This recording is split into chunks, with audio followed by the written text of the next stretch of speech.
Hello everyone. Thank you for joining us again for OCL Soundwaves, Sure to Read, where Ocean County Library employees talk about what they're reading and give you some great ideas about what you might want to consider for your bookshelf at home.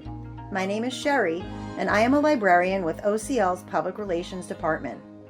Today, I am so excited to introduce you to not only a coworker, but a really good friend. Her name is Liz. Liz is currently my team member here in the Public Relations Department. She began her career with OCL in 2011 and spent the majority of her time in the Circulation Department at the Toms River Branch, where she also served on the Readers Advisory Committee and the display team and was a frontline contact for many readers coming into the branch looking for recommendations. She has a wide variety of reading interests, and she loves art, cooking, gardening, and traveling. The two books that Liz will be discussing today are Tiny Habits, The Small Changes That Change Everything by B.J. Fogg, and Better Than Before, Mastering the Habits of Our Everyday Lives by Gretchen Rubin. Tiny Habits, The Small Changes That Change Everything is available in OCL's catalog in regular print, and you can place that book on hold with your library card. Better Than Before, Mastering the Habits of Our Everyday Lives is available in regular print, large print, and book on CD. So Liz, thanks so much for joining me, and let's get started. Hi, Sherri. As always, I'm happy to be chatting with you. I love reading and talking about books, and I like to call myself a collector of information. I'm curious about so many topics, and reading nonfiction is one of my favorite ways to explore topics that I want to talk about.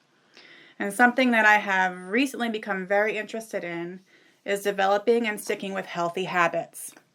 This has been a topic of many books, podcasts, and documentaries of late, and I've read a few books that I'd like to recommend to friends. All right, so the first book that you decided on talking about today is Tiny Habits, The Small Changes That Change Everything. Do you want to tell me a little bit more about that book? Sure. So Tiny Habits was written by Dr. Fogg, and he's a habit expert and founder and director of the Behavior Design Lab at Stanford University. So according to their website, this lab conducts research, it shares insights, and creates practical solutions to help people become happier and healthier. And the book is based, rather than opinion, it's based on research, which can sometimes be dry, but this one is very readable, and it mixes anecdotes with facts and little exercises to put the information to practical use. And one thing I found really interesting about this book was something called action prompts, where behaviors you already do remind you to do new habits you want to cultivate. So for example, say without fail, every day at 10 p.m. you brush your teeth before bed. This is a habit you have created and maintained for many years. But now you want to start taking vitamins regularly, or maybe start a skincare routine or a journal about gratitude. Instead of trying to remember to do those things at random times during the day, let your toothbrushing habit be a prompt to form those other habits. As soon as you replace your toothbrush, grab your journal and pen and start writing. Open the cabinet and apply your face cream. This technique can be applied to so many things. And then one of my favorite parts about that book is the appendix, because it gives real-life examples of different prompt techniques for different scenarios, such as tiny habits for working moms, for better sleep, for caregivers, for success in college, and for strengthening close relationships. That sounds like an awesome book. I'm definitely going to be putting it on my to-read list. Would you categorize this almost as like a health and wellness type of book, because it's definitely cultivating healthy habits? I definitely believe so. There are so many ways that habits can make your life more smooth, and it lets you have less stress about making decisions. Because you know you're going to do that every day. You know exactly what you're going to do every day at a certain time. So that's really helpful in reducing stress in your life. It is, and it's hard as you get later in life and you've already formed certain habits. To think of having to fit anything else in is just a daunting task. Like I know for myself, there are healthy habits that I would love to start doing, and I think these are really great ways to do that. I love the example of the brushing your teeth. Right, because everybody I does brush it my teeth every night twice before a I go to day, bed. Right. you know? So if I couple that with, writing in a journal or meditating or something that I want to do for myself, I think that that's a great idea. And I think it would be great to also start with smaller habits. So maybe not add in like an hour's worth of habits with the teeth brushing, but like a journal entry that might take 5 or 10 minutes to write, and then build on that in other ways. Just sounds like a really interesting book. So I'm looking forward to reading that. And like I said, it does reference quite a few studies that lab at Stanford did. Right. But he intersperses stories, real life situations, little anecdotes, and then there are infographics and there are little journaled prompts for you to do on your own. So it's not dry like a study or research based book. It's really readable. It sounds like it's enjoyable to read, and you would look forward to keep reading it. Exactly. So how would you say that this book has affected the way you go about your life? It really got me interested in the behavioral science as it applies to habits and success, which is why I kept reading more and more books about, the idea. And after reading it, I myself started a habit tracker. So it's just a page in my planner where I list 4 habits I want to work on. It has little boxes that represent the days of the month. And every day that I successfully complete a habit, I color that box in with a marker. That way it gives me a visual representation of my progress. So my habits the past month were things like drinking a certain amount of water, eating a vegetable with each meal, walking for at least 30 minutes, and having a no-spend day. A day where I spend no money. That's hard. It is hard.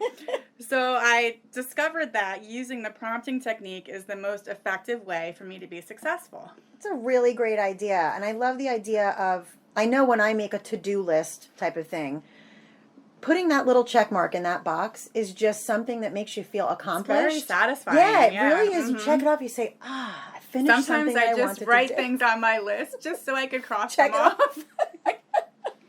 That's great. Really great ideas this book sounds like it's giving you. I think the next book is kind of related to the same type of book that you read, the first one was. Can you tell us a little bit more about that book? Sure. Better Than Before, Mastering the Habits of Our Everyday Lives by Gretchen Rubin. It's a bit more of a memoir-style book. She really relates a lot to her own personal life, as well as the studies and research she did on her own. But she's a 5-time New York Times best-selling author. She has a podcast. She's a speaker. She's the creator of the 4 Tendencies framework. And I think her most known for her book/movement, The Happiness Project, where she documented her year of actively engaging in being happy. That was an interesting project that she worked on. And how would you say the author helps us master the habits of our everyday lives, like she says in her title? So she really emphasizes the idea that people's success with enforcing and developing habits has to do with internal and external accountability.